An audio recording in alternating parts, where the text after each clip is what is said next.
ரிஷபராசிக்கார நண்பர்களே, ரிஷபராசியை பொறுத்த வரைக்கும் எல்லாருக்கும் நன்மை செஞ்சு நல்ல பேரும் வாங்கணும், எல்லாருக்கும் நன்மை செஞ்சு அதில் ஒரு சாட்டிஸ்ஃபேக்ஷனாக ஆகணும் அப்படின்னு நினைக்கக்கூடிய ஒரு குழந்தை ராசி மாதிரி ஒரு ராசி. இந்த ராசியை பொறுத்த வரைக்கும் இவங்க அடிப்பட்டு தேவையில்லாமல் மற்றவங்களால் கெட்ட பேர் வாங்கி என்ன கெட்ட பேர் வாங்கினாலும் இவங்க அன்பு வச்சவங்க மேலே மறுபடியும் போய் ஏறுவாங்க. குழந்த மாதிரி பண்ணிகிட்டே இருப்பாங்க. ஒரு தாய் குழந்தை அடித்தா மறுபடியும் எப்படி போய் ஏறும், குழந்தை தாய்கிட்ட எப்படி போய் ஏறும், அந்த மாதிரியே போய் பண்ண ஆரம்பிப்பாங்க. இவங்க எவ்வளோ பட்டாலும் திருந்த மாட்டாண்டா அப்படின்னு உங்களை நிறைய பேர் சொல்லியும் அன்புக்காகவும் பாசத்திற்காகவும் நீங்கள் செய்த செலவுகளும் நீங்கள் அனுபவித்த துரோகங்களும் நீங்கள் பட்ட கஷ்டங்களும் அவ்வளோ அதிகம். ஸோ இந்த ராசியை பொறுத்த வரைக்கும் பூமி தத்துவ ராசி அப்படின்னு சொல்லுவாங்க. ஒரு பூமி எப்படி எல்லாத்தையும் தாங்கிட்டு இருக்குது, போர் போட்டாலும் தாங்கிக்குது, வெட்டி வச்சாலும் தாங்கிட்டு இருக்குது, எத்தனை விஷயத்தை தாங்கிட்டு, அந்த மாதிரி தான் நீங்கள் பூமி தத்துவ ராசி. இந்த பூமி தத்துவம் அப்படிங்கிறது அதில் உங்களை ஃபுல்லாக காட்டிடுது. சுக்கிரனோட அதிபதி நீங்கள். சுக்கிரன் அதிபதியாக இருக்கிறதுனால இந்த ராசிக்காரர்களை பொறுத்த வரைக்கும் செல்வம், அழகு, சுபயோகம், சுபபோகம், கலை, காதல், குடும்ப வாழ்க்கை, வசதி, பொருளாதார முன்னேற்றம், இது எல்லாத்துலேயும் கொஞ்சம் முன்னாடி இருக்கக்கூடிய ஒரு ஆள் நீங்கள். ரிஷபராசிக்காரங்க முக்கியமான இயல்புகள் என்ன தெரியுமா? அமைதியான மனநிலை கொண்டவங்க, ரொம்ப அழட்டிக்க மாட்டாங்க. இருந்தாலும் ஒரு சில சின்ன விஷயம் தான் கூட ரொம்ப டீப்பாக மைண்டு வேலை செய்ய ஆரம்பிச்சிடும். வெளியே அழட்டிக்கிறத காட்டிக்க மாட்டாங்க. பொறுமையாக செயல்படுவாங்க. வாழ்க்கையில் நிலைத்தன்மையை விரும்புவாங்க. குடும்பம் மற்றும் உறவுகளுக்கு முக்கியத்துவம் கொடுப்பாங்க. உழைத்து சம்பாதிப்பதில் நம்பிக்கை வைப்பாங்க. யாரையும் எளிதில் நம்ப மாட்டாங்க. ஒரு முடிவை எடுத்தால் அதை மாற்ற விரும்ப மாட்டாங்க. பாதுகாப்பான வாழ்க்கையை உருவாக்க விரும்புவாங்க. பணத்தின் மதிப்பை நன்றாக அறிந்திருப்பாங்க. நம்பிக்கை வைத்தவங்களுக்காக எந்த தியாகத்தையும் செய்ய தயங்க மாட்டாங்க. சார், இது எல்லாமே எங்களோட குணாதிசயம் தான், இதெல்லாம் தெரியும். இனி என்ன நடக்கும், இது வரைக்கும் என்ன நடந்ததுங்கிறத ஃபஸ்ட்டு சொல்லிவிட்டு இனி என்ன நடக்கும்னு சொல்லுங்கள். சார், இது வரைக்கும் நடந்தது கூட எங்களுக்கு தெரியும், ஆனால் நீங்கள் சொல்கிறது உண்மையாக இல்லையா நாங்கள் எப்படி கண்டுபிடிக்கிறது, தெரிஞ்சுக்கோங்க. தற்போது ரிஷபராசிக்காரங்களுக்கு மனதில் என்ன தெரியுமா தோணிகிட்ருக்கு? என் உழைப்புக்கு முழு பலன் எப்போ கிடைக்கும், எவ்வளோ உழைக்கிறேன், கஷ்டப்படுறேன், இதே விட ரொம்ப சொகுசாகிறவங்களாம் நல்லா சம்பாதிக்கிறேன். ஏன் ராசி எப்படியா, இல்லை என்ன காரணம்? என் குடும்ப நிம்மதியாக வாழ என்ன செய்யணும், அதை சொல்லுங்கள். புதிய முதலீடு செய்வது சரியான நேரமா? இது முதலீடு பண்ணுற அளவுக்கு வருமானம் வருமா? என் வாழ்க்கை இன்னும் நிலையாக எப்போ உட்காரும் இப்படிங்கிற எண்ணம் உங்களோட மைண்டில் இருக்குது. இப்போ அதெல்லாம் கேட்கணும் அப்படின்னு தான் நீங்கள் வெயிட் பண்ணிகிட்ருக்கீங்க. இது உண்மையாக இல்லையான்னு மறக்காம கமெண்ட் செக்ஷனில் பதிவிடுங்க. மேலும் வருமான உயர்வு எப்போ கிடைக்கும், சொத்து சேர்க்கக்கூடிய திட்டம் என்ன பண்ணுறது, குடும்ப பொறுப்புகள்லாம் நான் எப்படி பார்க்குறது, குழந்தைகளோட எதிர்காலம் எப்படி இருக்குது, கடன் இல்லாத வாழ்க்கை எப்படி இருக்குன்னாவது பார்க்கணும் சார், எனக்கு ரொம்ப கஷ்டமாக இருக்குது சார் அப்படிங்கிறவங்க, தொழிலில் விரிவாக்கம் பண்ணலான்னு ஆசை இருக்குது சார், ஆனால் அதுக்கான ஸ்டெப் எடுக்கிறதுக்கு என்ன பண்ணுறதுன்னு தெரியல. இந்த மாதிரி பல சிந்தனைகளை அதிகமாக ஓட்டிகிட்டு இருக்கிற ராசி இந்த ரிஷபராசி. ரிஷபராசி சாதாரணப்பட்ட ராசி கிடையாதுங்க, மைண்ட் நல்லா தெரிஞ்சுக்கோங்க. ரிஷபராசிங்கிறது ஒரு ஆன்மீகம் சார்ந்த ஒரு உள்ளுணர்வு சார்ந்த ராசி.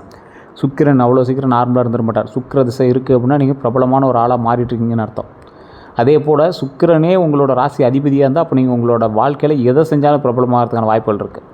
ரிஷபராசியில் பிறந்தவங்களுடைய பிறப்பு ரகசியம் என்ன தெரியுமா? ரிஷபம் அப்படிங்கிறது நிலைத்தன்மை மற்றும் வளத்தை உருவாக்கக்கூடிய ராசி அப்படின்னு சொல்லுவாங்க. இவங்க மெதுவாக ஆனால் உறுதியாக முன்னேறக்கூடிய ஒரு நபர். வாழ்க்கையில் பல முறை கஷ்டப்பட்டாலும் வாழ்க்கையில் ஒரு முறை உயர்ந்தால் அதை எளிதில் இழக்க மாட்டாங்க. ரொம்ப கஷ்டப்பட்டுருவீங்க, ஆனால் வாழ்க்கையில் ஒரு டைம் மேலே ஏறிட்டீங்க அப்படின்னா இறங்க மாட்டீங்க, அந்த அளவுக்கு மேலே இருக்கலாம். குடும்பத்திற்கு பாதுகாப்பான அடித்தளத்தை அமைக்க விரும்புவாங்க. யாரும் எங்களை டிஸ்டர்ப் பண்ணக்கூடாது, அவங்களும் ஒரு ஸ்டாண்டர்டாக நிற்கணும், ஃபேமிலி ஸ்டாண்டர்டாக நிற்கணும் அப்படின்னு ஆசைப்படுவாங்க. பொருளாதார வளர்ச்சியை முக்கிய இலக்காக கொண்டு இருப்பாங்க. ஆனால் வாழ்க்கை இவங்களுக்கு சொல்லக்கூடிய பாடம் என்ன தெரியுமா? பிடிவாதத்தை விட சில நேரங்களில் மாற்றத்தையும் ஏற்றுக்கொண்டால் வளர்ச்சி இன்னும் அதிகரிக்கும் அப்படிங்கிறத ஞாபகம் வச்சுக்கோங்க. பிடிவாதம் வேண்டாம், குறிப்பிட்ட இடத்துல பிடிவாதம் வேண்டாம், கொஞ்சம் பொறுமையாக நிதானமாக தான் போயாகணும் அப்படிங்கிற ஒரு தருணம். இந்த ரிஷபராசியில் இருக்கிறவங்களோட பலமான குணங்கள் என்ன தெரியுமா? பொறுமை. எவ்வளோ பெரிய பிரச்சனை வந்தாலும் பதற்றப்படாமல் சிந்தித்து முடிவெடுக்கக்கூடிய நபர் நீங்கள். கவலைப்படாமல் கொஞ்சம் பொறுமையாக இருங்க. நம்பகத்தன்மை. ஒரு பொறுப்பை ஏற்றுக்கொண்டால் அதை முழுமையாக நிறைவேற்றுவாங்க. உங்கள் மேலே ஒருத்தர் நம்பிக்கை வச்சு கொடுத்தான் அப்படின்னா அந்த நம்பிக்கையை காப்பாற்றுவீங்க, அதை கரெக்டாக எடுத்து கரெக்டாக பண்ணுவீங்க. பொருளாதார சிந்தனைங்க. பணம் சம்பாதிச்சாலும் சேமிப்பதிலும் திறமை இருக்கும். குடும்ப பாசத்தை பொறுத்தவரை குடும்பத்தோட நலனுக்காக கடினமாக உழைப்பாங்க. விடாமுயற்சி. ஒரு இலக்கை நிர்ணயித்தால் அதை அடையிற வரைக்கும் கைவிட மாட்டாங்க. அமைதி. தேவையில்லாத சண்டைகளை தவிர்ப்பாங்க. இது ரொம்ப அமைதியான ஒரு ஆள். தேவையில்லாமலாம் நீ சண்டைக்கு போகவே மாட்டீங்க, ஆனால் சண்டை வந்துச்சு அப்படின்னாலும் ரொம்ப மனசில் போட்டு அழட்டுவீங்க. அதனால் தேவையில்லாத சண்டை இருந்தாலும் நீங்கள் அந்த இடத்துக்கு போகாதீங்க. ரிஷபராசியினுடைய சவால்கள் என்ன தெரியுமா? பிடிவாதம் அதிகமாக இருக்கும். புதிய மாற்றங்களை உடனே ஏற்க தயங்கலாம். உங்களுக்கு மனசை ஏற்றுக்காது. அது ரிஷபராசிக்கே உண்டான ஒரு இது. மனதில் இருக்கக்கூடிய கவலையில் சொல்லாமல் ஏற்றுக்குவீங்க. ஒரு எக்ஸாம்பிளுக்கு உங்கள் வீட்டில் ஒரு பொருள் வச்சுருப்பீங்க, ரொம்ப நாளாக அதே இடத்துல இருக்குது, அதை மாற்றி வைக்கணும் கூட உங்களுக்கு தோணாது. அது இருக்கட்டும், அந்த இடத்துல இருந்தால் தான் எனக்கு சாட்டிஸ்ஃபையாக இருக்குது அப்படின்னு நினைப்பீங்க. மனதில் இருக்கக்கூடிய கவலையை வெளியே சொல்லாமல் வச்சுக்குவீங்க. யாருக்கிட்டையும் உங்கள் கவலையை சொல்ல மாட்டீங்க. ரொம்ப உள்ளுக்குள்ளேயே போட்டு நீங்கள் அழுத தருணங்கள் அதிகம். உங்களுடைய அழுகையை தொடைத்த தலைவாணியும் அதோட பெட்ஷீட்டும் ரொம்ப அதிகம். அதே போல் உங்களுடைய மேலே இருக்கக்கூடிய இந்த ராசியை பொறுத்த வரைக்கும் ஒரு இடத்துல நீங்கள் கஷ்டப்பட்டீங்க அப்படின்னா உங்களுடைய கண்ணீர்களை துடைப்பதற்கு மற்றவர்களை விரும்ப மாட்டீங்க. நீங்களே உங்களோட கண்ணீர் துடைச்சிக்கிங்க. உங்களோட தலைவாணிக்கும் பெட்ஷீட்டுக்கும் உங்களுடைய வீட்டு 4 சுவர்களுக்கு மட்டும் தான் தெரியும் உங்களோட கஷ்டம். அதிக பொறுப்புகளை ஏற்றுக்கொள்ளுவாங்க. சில நேரங்களில் சோம்பேறித்தனமும் வரலாம். நம்பியவர்களால் துரோகம் மனதில் ஆழமான காயத்தை ஏற்படுத்தியிருக்கும். சில நேரங்களில் நான் எல்லாருக்கும் நல்லது செய்தோம், ஏன் எனக்கு இப்போ நடக்குது அப்படிங்கிற சில கேள்விகளும் உங்களுக்குள்ளே இருக்கும். மற்றவர்கள்ட்ட எப்படி பழகுவாங்க அப்படின்னா மரியாதையாக பேசுவாங்க. மரியாதையான, அதாவது இந்த ராசிக்காரங்க ரிஷப ராசி பொறுத்த வரைக்கும் மரியாதையை பேசக்கூடிய ராசி. தேவையான அளவுக்கு மட்டுமே பழகக்கூடிய ராசி. உதவி செய்ய தயங்க மாட்டீங்க. வாக்குறுதியை காப்பாற்ற முயற்சிப்பாங்க. நெருக்கமான உறவுகளை மிகவும் மதிப்பாங்க.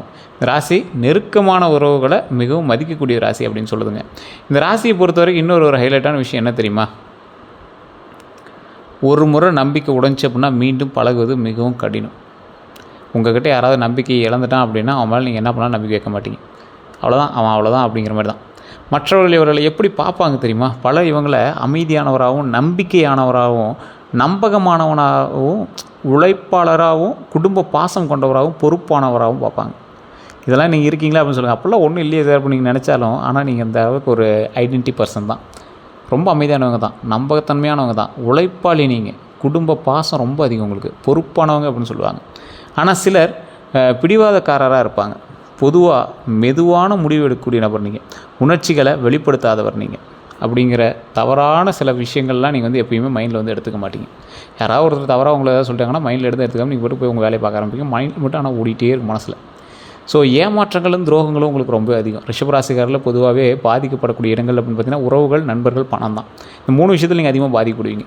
அதிக நம்பிக்கை வச்சதுனால உறவுகள்கிட்ட ஏமாற்றம், உண்மையான அன்பை எதிர்பார்த்ததால் உறவுகள்கிட்ட ஏமாற்றம், நண்பர்கள்ட்ட பண உதவி செய்ததால் நண்பர்கள்ட்ட ஏமாற்றம், நண்பர்களை குடும்பம் போல் நினைத்ததால் அவங்ககிட்ட ஏமாற்றம். பணத்தை பொறுத்த வரைக்கும் முதலீடு செய்ததால் கடன் கொடுத்து திரும்ப பெற முடியாததாலும் ரொம்ப ஏமாற்றத்தை அனுபவிச்சிருப்பீங்க. கடன் கொடுத்து திரும்ப பெற முடியாமல் போனதால் நீங்கள் ஏமாற்றப்பட்டிருப்பீங்க. எப்போதும் துரோகம் இருக்குது அப்படின்னு சொல்லுவாங்க. எல்லாரையும் எளிதில் நம்பும்போது ரொம்ப துரோகத்தை அனுபவிச்சிருப்பீங்க. ஆவணங்களை சரிபார்க்காமல் கையெழுத்திடும் போதும் துரோகத்தை அனுபவிச்சிருப்பீங்க. தொழிலில் கூட்டாளிகளை முழுமையாக நம்பும்போது கண்டிப்பாக நீங்கள் துரோகத்தை அனுபவிச்சிருப்பீங்க. குடும்ப சொத்து விஷயங்களில் கவனம் இல்லாமல் இருக்கும்போது பட்டா, டாக்குமெண்ட்டு, கிரையம் இது எல்லாத்துலேயுமே தேவையில்லாமல் மாட்டிக்குவீங்க. குடும்பத்தில் யார் உறுதுணை, யார் சவால் அப்படின்னு பார்த்தீங்கன்னா பொறுமையாக பேசுபவர்கள், குடும்ப ஒற்றுமையை விரும்புபவங்க, உங்கள் உழைப்பை மதிப்பவங்க. இவங்க தான் பார்த்திங்கன்னா பொறுமையாக பேசுகிறவங்களோ, குடும்ப ஒற்றுமையை விரும்புகிறவங்களோ, உங்கள் உழைப்பை மதிக்கிறவங்க தான் பார்த்திங்கன்னா உங்களுக்கு உறுதுணையாக இருப்பாங்க. சவால் அப்படின்னா பொறாமை கொண்ட உறவினர்கள், பண விஷயத்தில் சுயநலம் காட்டுபவங்க, உங்கள் வெற்றியை விரும்பாதவங்க தான் உங்களுக்கு சவாலான நபர்கள் அப்படின்னு சொல்கிறாங்க. ரிஷபராசிக்கு ஏற்ற தொழில்கள் அப்படின்னா ரியல் எஸ்டேட் பண்ணுங்கள், கரெக்டாக இருக்கும். ஒரு சிலருக்கு செட் ஆகும், ஆனால் ஜாதகம் தசாபுத்தி பார்க்கணுங்க. விவசாயம் பொறுத்த வரைக்கும் பரவாயில்லையாக இருக்கும். வங்கி மற்றும் நிதித்துறை ரொம்பவே பரவாயில்லையாக இருக்கும். நகை வியாபாரம் ரொம்ப அருமையாக இருக்கும். ஆடை வியாபாரம் ரொம்ப அருமையாக இருக்குங்க. உணவு தொழிலில் நல்ல ஒரு முன்னேற்றம் உண்டு. கட்டுமானம் நல்ல முன்னேற்றம் உண்டு. கால்நடை வளர்ப்புக்கு நல்ல முன்னேற்றம் உண்டுங்க. கலை மற்றும் இசையில் நல்ல முன்னேற்றம் உண்டு. அழகு மற்றும் ஃபேஷன் துறையை பொறுத்த வரைக்கும் நல்ல முன்னேற்றம் உண்டுங்க. ஹோட்டல் தொழிலில் சொத்து முதலீடு இதெல்லாம் ரொம்ப ஒரு பவராக இருக்கும். உங்களுக்கு கொஞ்சம் பொறுமையாக பார்த்து பண்ணிங்க அப்படின்னா அதுலேயுமே நல்ல முன்னேற்றம் உண்டுங்க. இந்த ராசியை பொறுத்த வரைக்கும் இனி எப்படி தொழில் செய்கிறது, இனி தொழில் எப்படி இருக்கும் அப்படின்னு கேட்டிங்கன்னா, பொதுவாக தொழிலில் மெதுவான ஆனால் உறுதியான வளர்ச்சி உங்களுக்கு உண்டு. புதிய முதலீடு வாய்ப்புகள் உண்டு. பழைய முயற்சிகளுக்கு பலன் உண்டு. பதவி உயர்வுக்கான வாய்ப்பு உண்டுங்க. வெளிநாட்டு தொடர்புகள் அதிகரிக்கக்கூடிய ஒரு காலகட்டமாக இருக்குது. செய்வன பழிக்குமா அப்படின்னு கேட்டால், கந்திஷ்டி இருக்குமா அப்படின்னு கேட்டால், பாரம்பரிய நம்பிக்கைகளின்படி உங்கள் பொருளாதார வளர்ச்சியை பார்த்து சிலர் பொறாமப்படலாம். கந்திஷ்டி குறித்து பல நம்பிக்கைகளில், பல குடும்பங்களில் நம்பிக்கைகள் இருக்குது அப்படின்னா கொஞ்சம் பார்த்து இருந்தீங்க அப்படின்னா பரவாயில்ல. உங்களுக்கு ஏதாவது படப்படப்போ இல்லை ஏதாவது ஒரு மாதிரி பண்ணுது அப்படின்னா அதை வச்சு நீங்கள் கண்டுபிடிச்சிக்கலாம்.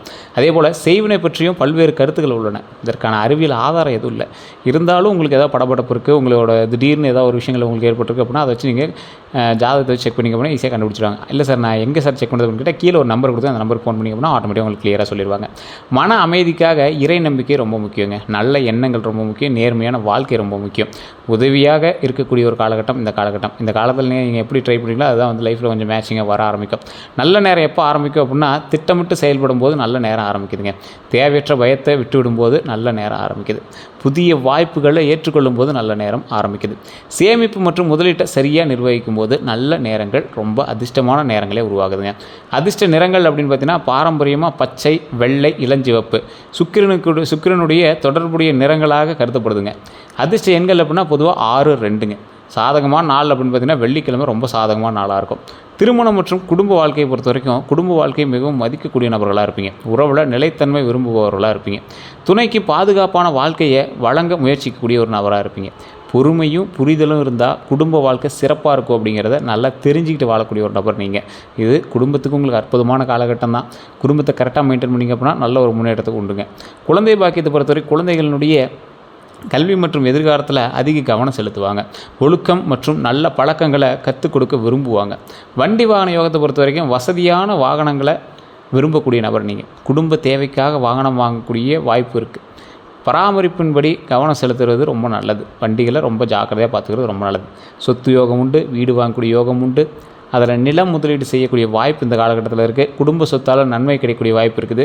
ஆவணங்களை முழுமையாக சரிபார்க்க வேணும் அப்படிங்கிற ஒரு விஷயத்தையும் ஞாபகம் வச்சுக்கோங்க. அடுத்த 12 நாட்களை பொறுத்த வரைக்கும் தொழிலில் புதிய பொறுப்புகள் வரலாம். நிலுவையில் உள்ள வேலைகள் முடிவடையலாம். பணத்தை பொறுத்த வரைக்கும் தேவையற்ற செலவை குறைக்க உதவும். சேமிப்பில் கவனம் செலுத்துங்க. உறவுகள் பொறுத்த வரைக்கும் குடும்பத்துடன் நேரம் செலவிடுங்க. கருத்து வேறுபாடுகளை அமைதியாக பேசி தீர்த்துக்கங்க. மனநிலையை பொறுத்த வரைக்கும் எதிர்கால திட்டங்களை வகுக்க நல்ல நேரமாக அமையுது. அவசர முடிவுகளை தவிர்த்துக்கோங்க. இனி செய்ய வேண்டியது அப்படின்னா சேமிப்பு அதிகரிக்கவும், புதிய திறமைகளை வளர்த்து கொள்ளுங்கள். உடல் நலத்தை கவனிங்க. குடும்ப உறவுகளை வலுப்படுத்துங்க. வாய்ப்புகளை தாமதிக்காமல் பயன்படுத்துங்க. செய்யக்கூடாததுன்னு பார்த்தீங்கன்னா பிடிவாதமாக முடிவு எடுக்குதுங்க, மாட்டிக்குவீங்க. எல்லாரையும் முழுமையாக நம்புறதை தயவுசெய்து தவிர்த்துக்கோங்க. தேவையற்ற செலவுகளை குறைங்க. கோபத்தை மனதில் வச்சுக்காதீங்க. ஆவணங்களை சரிபார்க்காமல் ஒப்புதல் அளிக்காதீங்க. நீங்கள் வேலை செஞ்சிட்ருக்கீங்க, வேறங்களோட டாக்குமெண்ட்ஸ் தான் அதுனா கூட நீங்கள் ஆவணங்களை சரிபார்க்காமல் தயவு செய்து எதுக்கு நீங்கள் ஓகே பண்ணாதீங்க, அக்செப்ட் பண்ணவே பண்ணாதீங்க. பரிகாரங்கள் அப்படின்னு பார்த்தீங்கன்னா பாரம்பரிய நம்பிக்கைகளின் அடிப்படையில் வெள்ளிக்கிழமை மகாலட்சுமி வழிபாடு ரொம்ப நல்லது. அம்மன் தரிசனம் ரொம்ப உங்களுக்கு வந்து முன்னேற்றத்தை கொடுக்கும். பசுக்களுக்கு உணவளிக்கிறது, அன்னதானம் வணங்குறது, அதெல்லாம் ரொம்ப நல்லது. அன்னதானம்னா ரொம்ப காஸ்ட்லியாக வணங்கணுமா சார்? அப்படிலாம் ஒன்றும் கிடையாதுங்க. ஒரு 10 பேருக்கு அன்னதானம். உங்களால் ஒரு 10 பேருக்கு உணவளிக்க முடிஞ்சு அப்படின்னா அந்த இடத்துல நீங்கள் தான் ஒரு பெரிய ஆளாக இருப்பீங்க. பசுக்களுக்கு உணவளிக்கிறது உங்களுக்கு முடிஞ்சால் கொடுங்க. அதே போல் தாய் தந்தர் இருக்கிறவங்க கீரை கொடுக்காதீங்க, அகத்திக்கீரை கொடுக்கக்கூடாது. வாழைப்பழம் ஏதோ ஒரு உணவோ ஏதோ ஒன்று கொடுத்தீங்கன்னா ரொம்ப நல்லது. அதே போல் ஏழைகளுக்கு ஆடை தானம் கொடுங்க, ரொம்ப நல்லது. வீட்டில் தீபம் ஏற்றி பிரார்த்தனை செய்தால் ரொம்ப அற்புதமான ஒரு காலகட்டமாக உங்களுக்கு காலகட்டம் வருது. தியானம் மற்றும் மன அமைதியை வளர்த்தா ரொம்ப நல்லதாக இருக்குங்க. இதில் ஒரு 3 விஷயத்தை நான் மெயினாக சொல்லணும். நிறையா வீடியோக்களை சொல்கிறது தான். நிறையா பேர் திருமணத்துக்கும் குழந்தைகளுக்கும் ரொம்ப அதிகமாக ஏங்கி தவிக்கிறவங்க நிறைய பேர் இருக்கீங்க. அவங்களுக்கு ஃபஸ்ட்டு சொல்லக்கூடிய ஒரு பாயிண்ட் என்ன அப்படின்னா, குடும்பம் திருமணம் ஆகணும் அப்படின்னா திருச்செங்கோடு அர்த்தநாரீஸ்வரர் ஆலயம் குடும்ப சமேதராக வாழ்வதற்கு அது ஒரு அற்புதமான ஸ்தலம். குடும்பத்தில் ஏதாவது சண்டை சச்சரவுகள் இருந்தாலும் அந்த கோயிலுக்கு போயிட்டீங்கன்னா ரொம்ப நல்லாயிருக்கும். அதே போல் திருமணம் ஆகி கொஞ்சம் செட் ஆகாதீங்க, திருமணத்துக்காக வெயிட் பண்ணிட்டு இருக்கீங்களா, அந்த கோயிலுக்கு போயிட்டு வாங்க. அந்த கோயிலை பற்றின சிறப்புகள் நான் நிறைய வீடியோக்களை சொல்லிடுறேன், இருந்தாலும் நான் சொல்கிறேன். திருச்செங்கோடு அர்த்தநாரீஸ்வரர் ஆலயம் 1800 படுக்கட்டுகள் கொண்ட ஒரு மலை. அதுலேயே இந்தாண்டு ரோடு போகுது. நீங்கள் வண்டியில் போனீங்க அப்படின்னா மேலே போய் சாமி கும்பிட்டலாம். பஸ்ஸும் விட்ருக்காங்க கோயிலுக்காகவே. அதில் தசபாசானத்தால் செய்யப்பட்ட வெள்ளை தசபாசானத்தால் செய்யப்பட்ட 2 சிலைகளில் நீங்கள் பார்க்க முடியும். அர்த்தநாரீஸ்வரர் சிலையிலேயே பாதி சக்தியும் பாதி சிவனும் இருக்கிறது போல் ஒரு முகம் இருக்கும். அதில் உருவம் இருக்கும். ஒரு காலில் கொலுசு போட்டிருக்கும். பூஜை பண்ணும்போது அந்த ஒரு கால் கொலுசு மட்டும் காட்டுவாங்க. அதெல்லாம் நீங்கள் பார்த்துட்டு வரலாம். ரொம்ப அற்புதமான ஒரு விஷயம். அதே போல் பக்கத்தில் செங்குட்டு வேலவர் முருகர் சன்னதி, அதே மலையிலேயே அதே கோயில் பக்கத்துலேயே ஒரு சன்னதி. அந்த சன்னதியில் செங்குட்டு வேலவர் முருகன் ஒருவர் இருக்கும். கைக்கிட்ட சேவல் இருக்கிற மாதிரி ஒரு வித்தியாசமான முருகர் சிலையை அங்கே நீங்கள் பார்க்கலாம். அதுவும் தசபாசான சிலை தான். அதே போல் அந்த கொஞ்சம் தூரம் தள்ளி போனீங்கன்னா உச்சி பிள்ளையார் மேலே விநாயகர் கோயில், அதை மூலமுதற் கடவுள். ஸோ இப்போ குடும்பத்தில் இருக்கிற 4 பேர் அங்கே இருக்காங்க. சிவன், பார்வதி, முருகர், விநாயகர். இப்போ 4 பேரும் ஒரு சேர் குடும்ப சமேதர்களாக காட்சியளிக்கக்கூடிய இடம் அதுதான். நீங்கள் படிக்கட்டில் போனீங்க அப்படின்னா 1800 படிக்கட்டில், அந்த படிக்கட்டில் போகும்போது மேலே வந்து பார்த்தீங்கன்னா 60 அடி பாம்பு சிலையை நீங்கள் பார்க்க முடியும். அற்புதமான சிலை. நிறைய பேர் இன்றைக்கெல்லாம் அங்கே பரிகாரங்கள் அது நல்லா பண்ணிகிட்ருக்காங்க. அந்த சிலையை தரிசிச்சிங்க அப்படின்னா போதுமானது. அந்த மலைகளில் நிறைய இடத்துல பாம்பு உருவத்தை பார்க்க முடியும். ஸோ அந்த கோயிலுக்கு போயிட்டு இருந்தீங்கன்னா உங்களுக்கு ஒரு மிகப்பெரிய நாகம் சம்மந்தப்பட்ட விஷயங்கள், சிக்கல்கள் சம்மந்தப்பட்ட விஷயங்கள் எல்லாமே தீரக்கூடிய ஒரு அற்புதமான ஒரு ஸ்தலம். அதே போல் திருமண விஷயங்கள் 2 பேர் சேருவதுன்னா நாகம் தான் காட்டுவாங்க. ஸோ அந்த மாதிரி விஷயத்தில் ஏதாவது பிரச்சனைகள் ஏற்பட்டு அப்படின்னா சரி பண்ணுவதற்கு அந்த இடம் தான் ஒரு அற்புதமான ஸ்தலம். ஸோ கண்டிப்பாக அந்த இடத்துக்கு போய்ட்டு வாங்க. மிகப்பெரிய நன்மை உண்டு அப்படிங்கிறத மைண்டில் ஞாபகம் வச்சுக்கோங்க. நிறையா பேருக்கு தெரியுது திருமணம் 2 மனமும் 2 உடல்களும் சேர்ந்து ஒரு உயிரை உருவாக்கி கொடுக்கக்கூடிய ஒரு அற்புதமான ஸ்தலம். அதனாலே அர்த்தநாரீஸ்வரர் கோயிலில் அங்கே போய் வழிபட்டிங்க அப்படின்னா பல பிரச்சனைகள் தீருது அப்படின்னு சொல்கிறாங்க. அதே போல் குழந்தை பாக்கியம், குழந்தை பாக்கியத்துக்காக வெயிட் பண்ணிட்டு இருக்கீங்களா, ஒரு மெயினான ஒரு விஷயத்தை ஞாபகம் வச்சுக்கோங்க. குழந்தை பாக்கியம் சம்மந்தப்பட்டு ஏதாவது ஒரு விஷயங்கள் உங்களுக்கு பிரச்சனைகளாக இருக்குது அப்படின்னா திருவண்ணாமலை போயிட்டு பக்கத்தில் அங்காள பரமேஸ்வரி அம்மன் கோயில் எங்கே மேல்மலையனூர் வழிபட்டுட்டு, முருகர் கோயில் பழனியில் கீழே திரு ஆவினங்குடி வழிபட்டுட்டு மேலே பாலதண்டாயுதபாணி சுவாமி வழிபட்டு வந்தீங்க அப்படின்னா அவ்வளோ அற்புதம். 4 கோயில் சொன்னோன்னா 3 கோயில் தான். பழனிக்கு கீழே போனீங்கன்னா மேலே அந்த சாமி கும்பிட்டலாம். இந்த 3 கோயில் போயிட்டு இருந்தீங்க அப்படின்னா அற்புதமான ஸ்தலம். குழந்தை பாக்கியம் இல்லாதவர் குழந்தை பாக்கியம் தருவதற்கு ஒரு அற்புதமான ஸ்தலம். கண்டிப்பாக மிகப்பெரிய நன்மை உண்டு. வண்டி வாகனத்தில் கொஞ்சம் பார்த்து எச்சரிக்கையாக போயிட்டு வாங்க. அது ரொம்ப நாட்களாக ரிஷப ராசிக்கு ஏற்கனவே சொன்ன ஒரு விஷயம் அப்படின்னு தான் ஞாபகம் வச்சுக்கோங்க. அதே போல் ஆண்களாக இருந்தால் பெண்கள் விஷயத்திலும், பெண்களாக இருந்தால் ஆண்கள் விஷயத்திலும் சின்ன சின்ன சிக்கல்கள் இருக்கும் பட்சத்தில் கொஞ்சம் பார்த்து நிதானமாக நடந்துக்குவாங்க. கெட்ட பேர்களை வாங்குவதற்கான வாய்ப்புகள் அதிகம். அப்படி யாராவது இது வரைக்கும் வாங்கியிருக்கீங்களா இன்னும் மறக்காமல் சொல்லுங்கள். அந்த விஷயத்தில் கொஞ்சம் எச்சரிக்கையாகவும் இருங்க. இந்த ராசிக்கு இன்னொரு விஷயம் சொல்லணும். நிறைய பேர் இந்த வசியம் சம்மந்தப்பட்டது ஏதாவது உங்களுக்கு இப்படி பண்ணுறாங்க அப்படி பண்ணுறாங்க சார், என்னன்னே தெரியல சார், சிக்கல்கள்லாம் தீர்க்கணும் சார் அப்படிங்கிறவங்களாம் கீழே ஒரு நம்பர் கொடுத்துருக்கேன். பிரபல ஜோதிடருடைய நம்பர் தான் அது. உங்களுக்கு விருப்பம் இருக்கும் பட்சத்தில் மட்டும் பண்ணலாம். இது உங்களுடைய விருப்பத்தின் பேரில் நீங்கள் வந்து பண்ணுங்கள். அது வந்து ஒரு பிரபல ஜோதிடர், கிட்டத்தட்ட ஒரு 200க்கும் மேற்பட்ட ஜோதிடர்களுக்கு ஆசான், குரு அவர். ஸோ நீங்கள் உங்களுக்கு வேணும் அப்படின்னா அதுக்கு சம்மந்தப்பட்டு நீங்கள் கேட்கலாம். இல்லை ஜோதிட ரீதியான சந்தேகங்கள் கேட்கலாம். உங்களோட லைஃப் அடுத்து என்ன ஸ்டெப் எடுக்கணும் அப்படிங்கிறது கேட்கலாம். உங்களுக்கு எந்த சந்தேகமாக இருந்தாலும் எங்கிட்ட கேட்டு நீங்கள் தீர்த்துக்கலாம். ஏதாவது தகவல் வேணும் அப்படின்னா ஜஸ்ட் நீங்கள் ஃபோன் பண்ணி கேட்டுக்கோங்க. கமெண்ட் செக்ஷனில் உங்களோட கருத்துக்களை பதிவிடுங்க. நீங்கள் கண்டிப்பாக வணங்க வேண்டிய தெய்வம் அப்படின்னா துர்க்கையம்மன் வழிபாடு ரொம்ப முக்கியம். சுக்கிரன் வழிபாடு அப்படின்னு சொல்லுவாங்க. சுக்கிரன் அப்படின்னா வண்டி வாகனங்கள் எப்பயும் சுத்தமாக வச்சுக்கணும். உங்களுடைய ராசி அதிபதி சுக்கிரன். அதே போல் கலைத்துறையில் ரொம்பவே நீங்கள் வந்து வளர்கிறதுக்கான அதிகம். ஸோ உடம்பையும் நீங்கள் பார்க்கக்கூடிய ஒரு பார்த்தா அழகாக இருக்காண்டா அப்படிங்கிற அளவுக்கு நீங்கள் வந்து உங்களை நீங்கள் டியூன் பண்ணிட்டீங்க அப்படின்னா ஆட்டோமேட்டிக்காக உங்களுக்கான விஷயங்கள் எல்லாமே உங்களுக்கு கிடைக்க ஆரம்பிக்கும். அதாவது சுக்கிரன் வந்து வலுபெறுது உங்கள்கிட்ட. ஸோ அந்த மாதிரி விஷயங்கள் ஏதாவது இருந்ததுன்னா அதை சரி பண்ணிங்க அப்படின்னாவே உங்களுக்கு வந்து வாய்ப்புகள் அமையும். வேறு எந்த சந்தேகம் இருந்தாலும் மறக்காம கால் பண்ணி பேசி தெரிஞ்சுக்கோங்க. எல்லோருக்கும் நன்றி நண்பர்களே. இதுவரை நம்ம சேனல் சப்ஸ்கிரைப் பண்ணாமல் இருந்தால் சப்ஸ்கிரைப் பண்ணிக்கோங்க. பதில் பெல் பண்ண மறக்காம ப்ரெஸ் பண்ணிக்கோங்க. ஆல் பண்ணி கிளிக் பண்ணிக்கோங்க. அதே போல் ஃபேஸ்புக்கில் பார்த்தீங்கன்னா ஃபாலோ பண்ணிக்கோங்க. நன்றி நண்பர்களே.